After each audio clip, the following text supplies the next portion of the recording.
In the summer of 1984, director Joe Dante surprised moviegoers with a heartwarming tale of a town under siege by an army of crazed, wicked creatures known as Gremlins, or Mogwai if you want to get technical. And now nearly 30 years after Gremlins helped bring about the PG-13 ratings with its highly effective, family-friendly approach to horror, Krampus from director Michael Dougherty seems poised to remind us exactly why such a rating exists. Hi, I'm Cinematico Magnifico of AmoralCrackpot.com, and welcome to the Nightly Chill. In a time when so many movies, not just horror but other genres like action, are having their content edited, some might even say neutered, to appeal to the largest audience possible, there are many moviegoers voicing their displeasure with this apparently forced use of the PG-13 rating above all else. Now, while it makes good business sense to chase such a larger, more general audience, doing so often comes at the expense of a solid, enjoyable movie experience. Strangely enough, theatrical releases that fall more into the horror category have become even more of a mess thanks to this skewing of PG-13 sensibilities. Not that all horror movies are being hacked away at until they fit a PG-13 mold, because they aren't, surprisingly enough. But what is strange is how even those that still hold an R rating feel tame. For example, many, though not all, of the recent releases from studios such as Blumhouse feel almost toothless. The Lazarus Effect was a dull and tedious PG-13 offering, with any scene of horror shot and edited in such a way that they lost any sense of tension or dread. At the same time, R-rated movies such as The Gallows and Unfriended were clearly intended for a younger audience and felt like they were edited for TV, being effectively bloodless and with deaths happening mostly off-screen.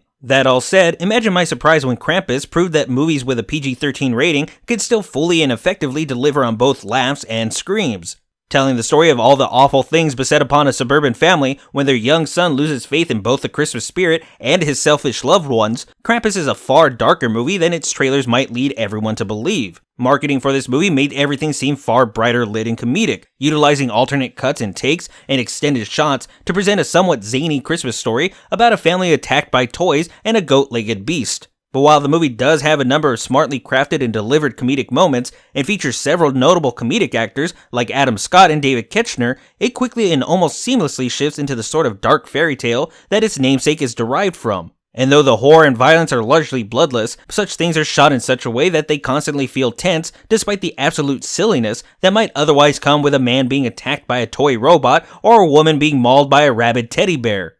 Of course, this is further helped by the creative visual designs to all of the Christmas-themed horror elements. The aforementioned teddy bear is a mangled, twisted mess of fur and teeth, like something straight out of a childhood nightmare. The Krampus and his elves are masked in shadow, their features twisted into some sort of dark caricature one might associate with a classic Tim Burton film like Beetlejuice. More so, the movie never hesitates to drive home that the Krampus and his helpers are not fooling around, with Krista Stadler's Omi revealing the terrifying and all too real purpose of this shadow of lovable Saint Nick. The threats and ramifications of what happens in the movie are at times funny, and intentionally so, but they're always played straight, never feeling like a parody of a traditional Christmas movie with some light horror elements. No, this is like a grim fairy tale come to life in a way that is almost never done right.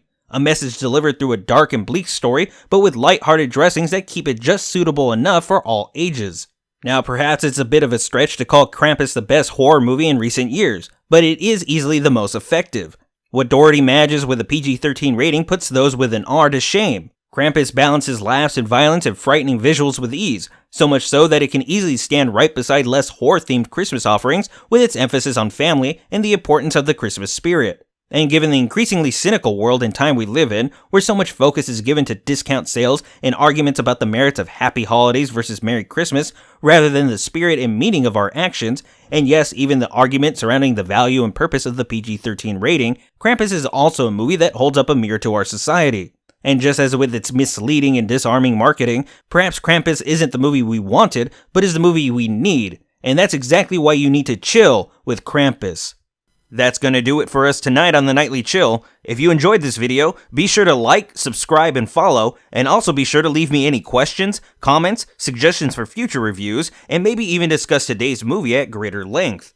And as always, this video is brought to you in part by our viewers. If you'd like to learn how to support this and other projects, please visit amoralcrackpot.com or check the description below. But until next time, y'all need to make like a tree and get out of here.